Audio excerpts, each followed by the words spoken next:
अस्सलाम वालेकुम स्टूडेंट्स, वसीम। उम्मीद करता हूँ कि आप सब खैर खैरियत से होंगे, अपनी लाइफ में एंजॉय करेंगे। आज का जो लेसन मैंने जो चूज़ किया है वो बहुत ही इम्पॉर्टेंट लेसन है आज के लिए। उसमें बहुत सारे ना सिर्फ स्टूडेंट्स बल्कि प्रोफेशनल लोग भी इसमें जो है वो उसमें काफ़ी परेशान होते हैं। और उस परेशानी की वजह ये कि भाई उनको एप्लीकेशन लिखना नहीं आता है। बहुत सारे ऐसे प्रोफेशनल लोग जो है वो टीचिंग के लिए अप्लाई करते हैं या कंपनी में अप्लाई करते हैं और उनको कहा जाता है भाई एप्लीकेशन लिख कर दिखाएं, और वो बहुत परेशान हो जाते हैं और वो सही तरीके से जो है एप्लीकेशन को नहीं लिख पाते। तो उन तमाम लोगों के लिए मैं आज जो लेक्चर लेकर आया हूँ वो हमारा है how to write an application. ये सब आपके लिए आज मैं चाहता हूँ कि आप ये एप्लीकेशन को किस तरह से लिखते हैं, आज इसको लाजमी सीखें। तो स्टार्ट करते हैं एप्लीकेशन को हम किस तरह सीखते हैं। तो स्टार्ट करते हैं कि टू से स्टार्ट करते हैं कि टू के इस्तेमाल हम क्यों करते हैं। टू का इस्तेमाल करते हैं हम किसी को मुखातिब करने के लिए, हम किसको एप्लीकेशन लिख रहे हैं। जस्ट सपोज़ कि अगर हम प्रिंसिपल को लिख रहे हैं तो हम लिखेंगे टू द प्रिंसिपल और उसके बाद कॉमा का इस्तेमाल कर देंगे। प्रिंसिपल को लिख सकते हैं, हेड मास्टर को लिख सकते हैं, हेड मिस्ट्रेस को लिख सकते हैं, किसी को भी लिख देंगे तो हम वहाँ पे इनका नाम लिख देंगे। टू तक KMC भी लिख सकते हैं, KMC को लिखते हैं। और भी जो है वो इदारे जो भी इदारे वाले हो तो उनको हम कमिश्नर को लिख सकते हैं, डायरेक्टर को लिख सकते हैं, तो हम वहाँ पे हम इनको मेंशन कर देंगे। किस जगह के अंदर लिख रहे हैं, जहाँ पे हम दे रहे हैं जो उनका तो डेजिग्नेशन तो हम लिख देंगे, लेकिन साथ साथ वो इदारा कौन सा है वो भी हम लिखेंगे। अगर सपोज़ स्कूल के लिए लिख रहे हैं तो स्कूल का लिखेंगे नाम, कॉलेज का नाम, यूनिवर्सिटी का नाम, या फिर किसी कोचिंग सेंटर का नाम, किसी लैंग्वेज सेंटर का नाम, यानी जहाँ के लिए लिख रहे हैं हम उनका नाम लिखेंगे। और वहाँ पे हम लिखेंगे सिटी का नाम कि किस शहर से ताल्लुक़ है। अब जस्ट सपोज़ कि अगर आपका ताल्लुक़ कराची तो आप लिखेंगे कराची। अगर आपका ताल्लुक़ है लाड़काना तो आप लिखेंगे लाड़काना। कोयटा से ताल्लुक़ तो लिखेंगे आप तो आप लिखेंगे कोयटा। तो जहाँ से आपका ताल्लुक़ होगा आप वहाँ का नाम लिखेंगे, उस सिटी का नाम लिखेंगे। अब आते हैं नीचे सब्जेक्ट के ऊपर कि हम एप्लीकेशन लिख क्यों रहे हैं। वैसे जो हमारे नॉन मैट्रिक स्टूडेंट्स हैं या इंटर के स्टूडेंट्स हैं वो उनको पता होना चाहिए भाई कि क्वेश्चन के अंदर ही जो है वो उनका मैटर छुपा होता है, वो लिखा हुआ होता है भाई हम एप्लीकेशन क्यों लिख रहे हैं। अब जस्ट सपोज़ कि अगर मैं बीमार हूँ और बीमारी की वजह से मैं एप्लीकेशन लिख रहा हूँ अपने हेड मास्टर को, तो क्वेश्चन के अंदर ही मौजूद होता है कि जस्ट सपोज़ कि अगर 3 दिन की छुट्टी चाहिए तो वो 3 दिन की जो छुट्टी है वो हमारे क्वेश्चन में ही लिखा हुआ होगा। तो उस क्वेश्चन की मदद से ही जो हम होगा कि मतलब 3 डेज सिक लीव, तो क्वेश्चन में ही लिखेंगे कि हम अपने हेड मास्टर को जो है एप्लीकेशन लिख रहे हैं जिसमें हमें या मुझे 3 दिन की छुट्टी चाहिए, 3 दिन की बुखार की छुट्टी चाहिए, बीमारी की। तो हम लिखेंगे application for 3 days sick leave. ये हमारा मैटर हो जाएगा कि हमें 3 दिन की छुट्टी चाहिए, ठीक है। तो हमारे यहाँ पर हो जाएगा। उसके बाद हम यहाँ तो हम लिख सकते हैं वेनरेबल सर भी लिख सकते हैं या मैडम, या रिस्पेक्टेड मैडम या सर लिख सकते हैं और यहाँ पे कॉमा आ जाएगा। उसके बाद जो है वो मैटर कौन सा हमारा है वो हम लिखेंगे कि most respectfully it is stated that I am a punctual and very disciplined student of your esteemed institution। यानी कि आप अगर स्कूल के स्टूडेंट तो स्कूल लिखेंगे, कोचिंग के तो कोचिंग के लिखेंगे, यूनिवर्सिटी के तो यूनिवर्सिटी लिखेंगे, यानी कि जिसके स्टूडेंट आप वहाँ का नाम लिखेंगे, ठीक है। Currently I am studying in class 9 matric first year second year, यानी जिस क्लास के आप तालिब इल्म हैं आप उस क्लास को मेंशन करेंगे। उसके बाद मकसद बताएंगे आप एप्लीकेशन क्यों लिखना चाह रहे हैं, यानी कि आप जिनको एप्लीकेशन लिखना चाह रहे हैं कि वो मैटर क्या है, वो पर्पस क्या है, तो आप वो यानी कि मुझे आपको एप्लीकेशन का जो लिखने का जो मकसद वो क्या है हम यहाँ पे मकसद बता देंगे। कैसे बताता हूँ मैं आपको। Is that I have been suffering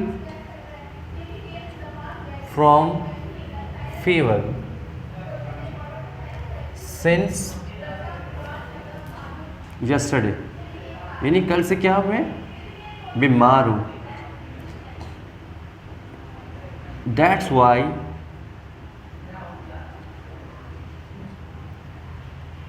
I was not able to come. और भी हम मज़ीद लिख सकते हैं इसको। अच्छा, एप्लीकेशन जो है वो हम ज़्यादा मज़ीद तफसील से ज़्यादा नहीं ले सकते हैं, इसको हम शॉर्टली लिखना चाहेंगे, मतलब एक इतना शॉर्ट है कि हम एक पेज में लिख सकें। और जो मैंने जो ये बीच में जो मैंने लकीरें खींची है, लाइन खींची है, उसमें 2 से 3 लाइन के अंदर ही आप अपना मैटर लिख सकते हैं। जैसे मैं लिख रहा हूँ कि I have been suffering from fever since yesterday, ठीक है, कल से जो मैं बीमार हूँ। That's why I was not able to come, यही वजह कि मैं नहीं आ पाया, ठीक है। अब आगे लिखेंगे doctor advised me bed rest for 2 days more। और डॉक्टर ने कहा है कि मुझे मज़ीद 2 दिन मुझे आराम करने को कहा है। मैं फिर रिपीट कर दूँगा, I have been suffering from fever since yesterday, कि कल से बीमार हूँ, यही वजह कि मैं स्कूल नहीं आ पाया। और डॉक्टर ने मुझे कहा है कि 2 दिन आप मज़ीद जो है वो आप रेस्ट करें। इट इज़ देयर फॉर, यहाँ तक हो जाएगा हमारा ये मैटर, ठीक है। ये मैं आपको रेड से लिख रहा हूँ, ये मैटर हमारा हो जाएगा। उसके बाद लिखेंगे it is therefore requested that please grant me. एक तो जो है भाई कि 1 दिन की छुट्टी तो हो चुकी है हमारी, और डॉक्टर ने कितना लिखा है, 2 दिन छुट्टी और करनी है, यानी 2 दिन मज़ीद और रेस्ट करना है, तो हमारा हो जाएगा 3 डेज़ हो जाएगा। तो हम लिखेंगे please grant me 3 days sick leave, यानी 3 दिन की मुझे छुट्टी इनायत फरमाएं, ठीक है। I shall be highly grateful to you for this wonderful act of kindness, thank in anticipation, ठीक है। यहाँ तक लिख लेंगे। उसके बाद हम नाम लिखेंगे, योर मोस्ट ऑबिडेंटली, जो नाम आपका नाम लिखेंगे, जो क्लास है क्लास लिखेंगे, और रोल नंबर लिखेंगे, और जिस दिन जो आप सबमिट करवाएंगे वो डेट यहाँ पे लिखेंगे। सपोज़ कि नाम जो मेरा वो वसीम है, लिख देते हैं। क्लास जो है वो मैट्रिक है, रोल नंबर जो है वो 1 है, और जो डेट वो भी आज जो कि 1 दिसंबर है, तो लिखेंगे 1 दिसंबर 2021। तो ये हमारा एप्लीकेशन हो जाएगा। मैं फिर रिपीट कर दूँ सुनने वालों से कि सबसे पहले टू को मेंशन करेंगे जिसको हम लिख रहे हैं, उसके बाद जिस इदारे को लिख रहे हैं वो इदारे का नाम होगा, ठीक है। जैसे स्कूल के नाम कुछ भी हो सकता है, कॉलेज के नाम, जैसे कि मैं यहाँ पे लिख देता हूँ, सपोज़ के लीड एकेडमी लिख देता हूँ, मैं लीड एकेडमी को लिखना चाह रहा हूँ, तो यहाँ पे लीड एकेडमी आ जाएगा। शहर कौन सा है, कराची है, कराची लिख लेंगे, ठीक है। सब्जेक्ट कौन है, कौन सा सब्जेक्ट है, ये हमारे क्वेश्चन के अंदर ही मौजूद होता है कि कितने दिन की छुट्टी चाहिए, या जो भी मैटर हो हम वहाँ पे लिख लेंगे। Application for 3 days sick leave, ठीक है। रिस्पेक्टेड सर या मैनरेबल सर या मैडम। उसके बाद हम ये अंडरस्टूड, जो ब्लैक वाला ये अंडरस्टूड है कि भाई इसको हमें याद करना है या हम इसको समझना है कि ये हम ब्लैक वाला जो ब्लैक जो मार्कर से लिखा हुआ यहाँ पर लिखेंगे। उसके बाद जो मैटर हमारा है, यानी हम क्यों छुट्टी करना चाह रहे हैं, वो हमें मैटर लिखना है। हमें 2 से 3 लाइन में ये मैटर हमारा ये आ जाएगा, ठीक है। मैं इसको और मज़ीद लिख देता हूँ।